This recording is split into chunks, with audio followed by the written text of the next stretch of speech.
Mwiriwe neza mwese mukunda makuru n'ibiganiro bya Ngwino TV, reka tubagezeho aya makuru agezweho muri aka kanya. FARDC yagabye ibitero bya Sukhoi na drone mu bice bya FCM23 igenzura. Ingabo za Repubulika Demokarasi ya Kongo zabyutse zigaba ibitero by'indege ya Sukhoi 25 na drone CH4 mu bice byo muri teritwari ya Masisi bigenzurwa n'ihuriro rya FCM23 rirwanya ubutegetsi bw'iki gihugu. Umuvugizi wa FCM23 Lawrence Kanyuka yasobanuye ko iki gitero cyagabwe mu bice bituwe cyane birimo Bibwe, Sisto, Hembe, Nyange no mu bice bihana imbibi bipfiramwo abasivile benshi. Ati kuri uyu wa gatanu tariki ya 19 Nzeri 2025 leta y'iterabwoba ya Kinshasa yakoze ubwicanyi ikora ibyaha by'intambara bikomeye. Ihuriro ryayo ryafashe ibice bituwe cyane bya Bibwe, Cyasyo, Nhembe no mu bice bihana imbibi ikoresheje drone ya CH4 n'indege ya Sukhoi 25 yaje inshuro ebyiri zose. Kanyuka yakomeje ati saa 2:03 z'igitondo ikindi gitero cya drone CH4 cyagabwe muri Nyange no mu bice bihana imbibi bitera impfu z'abasivile benshi. AFCM23 yagaragaje ko leta ya Kinshasa ikomeje kudobya gahunda y'amahoro ya Doha, bityo ko bishimangira uburyo amahitamo yayo rukumbi ari intambara. Iri huriro ryatangaje ko mu gihe ibi bitero bikomeje hakaba hakomeje itsembabwoko no gukwirakwiza imvugo zibiba urwango cyane muri teritwari ya Uvira ifite uburenganzira bwo kwirwanaho no kurinda abaturage binyuze mu gusenya ikibi aho gituruka. Umunyamabanga uhoraho wa FCM23 Benjamin Mbonimpa yagize ati mu bwibone Kinshasa yarenze ku gahenge itashakaga gusinya byashobotse kubera igitutu bwana Bulos yashyize kuri leta ya Kinshasa. Ubu ihuriro rigamije ikibi ryahisemo gushoza intambara. AFCM23 izirwanaho gitwari bigizwe nk'uruhare na leta ya Qatar na leta zunze ubumwe za Amerika ndetse na leta Repubulika Demokarasi ya Kongo na FCM23 byagiranye amasezerano yo guhagarika imirwano muri Mata 2025 biyashimangira tariki ya 19 Nyakanga ubwo bashyiragaho umukono ku mahame abiganisha ku masezerano y'amahoro. Gusa imirwano ntihagaze kuko ihuriro rya Wazalendo rishyigikiwe na leta ya Repubulika Demokarasi ya Kongo ryakomeje kugaba ibitero ku birindiro bya FCM23 no ku basivile mu ntara Kivu y'Amajyaruguru na Kivu y'Amajyepfo.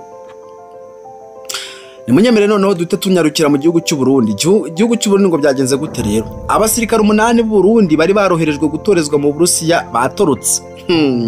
Hawase byabagendekeye gute? Abasirikare 8 b'u Burusiya bari baroherejwe mu myitozo ya gisirikare mu Burusiya mbere yo kujya mu ntambara yo mu burasirazuba bwa Repubulika Demokarasi ya Kongo batorokeye i Moscow.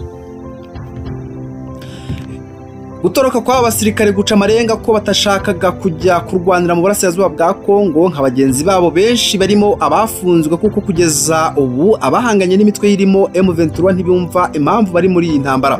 Ingabo z'u Burundi zifatanya n'iza Repubulika Demokarasi ya Kongo mu rugamba rwo kurwanya M23 kuva mu mwaka wa 2023 ntirwazihiriye na gato kuko zambuwe ibice byinshi zagenzuraga mu ntara Kivu y'Amajyaruguru zihungira muri teritwari ya Uvira no mu bice bihana imbibi. Colonel mu ngabo z'u Burundi yatangaje ko abaofisiye bo mu rwego rwa generali barwanyije icyemezo cyo kohereza abasirikare mu burasirazuba bwa Repubulika Demokarasi ya Kongo bitewe nuko zitigeze zitsinda urugamba mu mateka yazo.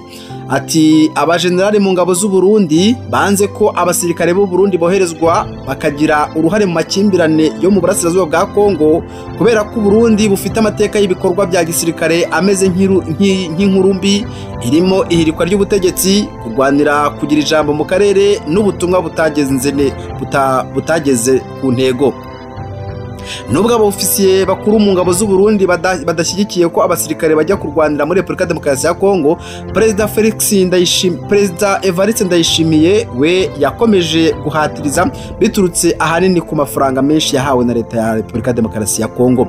Ubwo leta y'u Burundi n'iya Repubulika Demokarasi ya Kongo zagiranaga amasezerano y'ubufatanye mu bya gisirikare muri Kanama 2023, Ndayishimiye yahawe ishimwe rya miliyoni 2 z'amadolari. Abasirikare b'abarundi bari baroherejwe ko barijejwe ko bazajya bahabwa umushahara ugera ku madolari 5,000 ariko amenshi ajya mu mufuka w'uyu mukuru w'igihugu cy'u Burundi. nuko byifashe. Reka tunanyarukira haruguru kujya muri Sudani. Muri Sudani ngo bimeze gute rero? Muri Sudani abasivile barenga 3300 biciye mu ntambara mu mezi 6. Raporo y'ibiro bya Loni rishinzwe uburenganzira bwa muntu OHCHR yagaragaje ko mu mezi 6 ya mbere ya 2025 intambara yo muri Sudani yahitanye abasivile barenga 3384. Intambara ihanganishije ingabo za leta ya Sudani n'iza Rapid Support Force yatangiye muri Mata 2023. Loni igaragaza abasivile 3384 bishwe muri iyi ntambara, bangana 80% by'imibare itangazwa na leta. Bivugwa ko umubare munini w'abasivile bicwa n'ibisasu biremereye birasirwa kure n'ibitero bya drone n'indege z'intambara.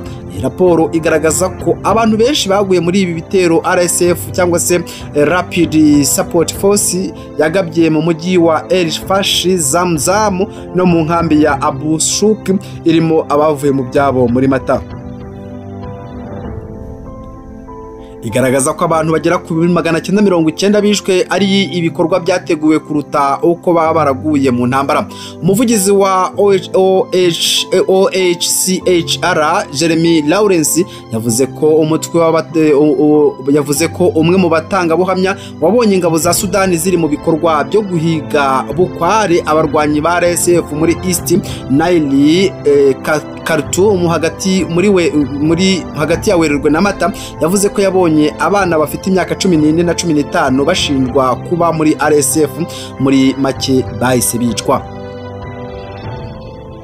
Nimunyemera amakuru magufi twe twabateguriye ku ntambara n'ibindi bitandukanye tube tuyahiniye hangaha, ariko mbere ko tuyahina reka tubabwire ko abanyarwanda n'abarundi 34 bataye muri yombi bazira kwinjira muri Tanzania binyuranye n'amategeko. Inzego zishinzwe abinjira n'abasohoka muri Tanzania zatangaje ko zataye muri yombi abanyarwanda n'abarundi 34 bazira kwinjira muri iki gihugu mu buryo bunyuranye n'amategeko. Abanyarwanda n'abarundi bafashwe binyuze mu mukwabo wakoreye mu karere ka Mbongwe muri Getia hagamijwe gukaza umutekano mu gihe Tanzania yitegura amatora y'umukuru w'igihugu mu kwakira kwa 2025. Ni umukwabo wakozwe ku mabwiriza y'umukuru w'igihugu, umuyobozi mukuru w'urwego rushinzwe abinjira n'abasohoka muri Tanzania Dr. Anna Peter Makakala.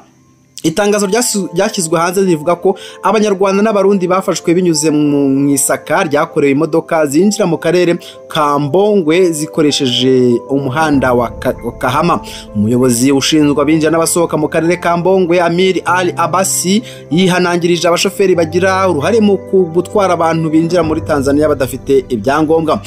Uretse aba banyarwanda n'abarundi, Tanzania yanataye muri yombi abaturage 43 bakomoka muri Malawi bazira gukorera mu mujyi wa Dar es Salaam badafite ibyangombwa. Nayibutsa ko Tanzania mu buryo bweru yavuze ko ikeneye kugira kandi gusuzuma buri muntu wese ukorera muri cya gihugu kuba ashobora gutanga ibyangombwa bye bigasuzumwa bakareba mu by'ukuri niba ari bitararengeje igihe. Reka izi nkuru muri turebe uburyo twanatera akajisho kuri biri kuvuga n'ubundi muri Kongo. Hari Kivu y'Amajyepfo imitwe ya Wazalendo yongeye gusubiranamo. Iyi mitwe ya Wazalendo byapfuye iki rero? Imitwe igize ihuriro Wazalendo rishyigikiwe n'ubutegetsi bwa Repubulika Demokarasi ya Kongo yongeye gusubiranamo ipfa santeri ya Mwenga mu ntara ya Kivu y'Amajyepfo. Societe civile ikorera muri territoire ya Mwenga yasobanuye ko iyi mitwe irimo iyo uyobowe n'uwiyise General Malaika n'uwa General Nyabikiliba iri kurasana ikoresheje intwaro z'ubwoko butandukanye kuva mu mugoroba wo kwitariki 11 Nzeri 2025. Umuyobozi muri Societe civile yagize ati kuva ejo ku mugoroba imirwano ikomeje ihanganishije imitwe ibiri yo muri Wazalendo mu murwa mukuru wa territoire ya Mwenga. Abarwanyi buwiyita General Malaika n'aba General Nyakiriba bari kurwanira kugenzura santare ya Mwenga. Umwe mu bavuga ari kumvikana muri Mwenga yatangaje ko no mu gitondo cyo kuri wa 18 Nzeri iyi mitwe yombi yakomeje kurasana ibiro bikuru bya Nyakiriba biratwikwa. Ati kuva mu gitondo cyo kuri uyu wa kane rusaku rwinshi n'imbunda ziremereye rwumvikanye muri santari ya Mwenga ruca igikwa mu baturage ibikorwa by'ubukungu n'uburezi byahagaze. Ibiro bikuru bya Nyakiriba byatwitswe. Aya makimbirane yavutse ubwo abarwanyi ba Malayika na Foka Mike bakuragaho bariyeri ya Banyakiriba bari bashyize mu muhanda munini unyura muri santeri ya Mwenga. Ibyo byarabarakaje batangira guhangana. Nubwo leta ya Repubulika Demokarasi ya Kongo ikingira ikibaba Wazalendo kuko bayifasha kurwanya umutwe witwaje intwaro ya M23, bigaragara ko yananiwe kugenzura imitwe yabo kuko ni kenshi bahangana hagati yabo cyangwa base bakirara mu baturage bakabica bakabasahura abandi bakabafata ku ngufu. Hari ubwo imyitwarire mibi ya Wazalendo ifata intera bagahangana n'ingabo za Repubulika Demokarasi ya Kongo bapfa ibice baba bashaka kugenzura. Mu ntangiro zanze riho bari bafunze umuhanda wo mu mujyi wa Uvira basaba ko ofisiye wa leta Brigadier General Gasita Olivier awuvamo bwangu. Nanabibutsa ko iyi Wazalendo noneho kuri biri gusaba ko ishobora noneho kujya muri leta naye bagahabwa imyanya muri leta ndetse ngo bakanatumirwa mu biganiro biri kubera ido. Nibyo biri kuvugwa by'umwihariko muri Repubulika Demokarasi ya Kongo, twanaciye by'umwihariko muri Tanzania ndetse tunanyarukira no muri Sudan. Reka mashimire, ni amakuru magufi twabazaniye muri amasaha. Mukomeze mugire ibihe byiza, Imana ibahaze uburame. Ciao ciao.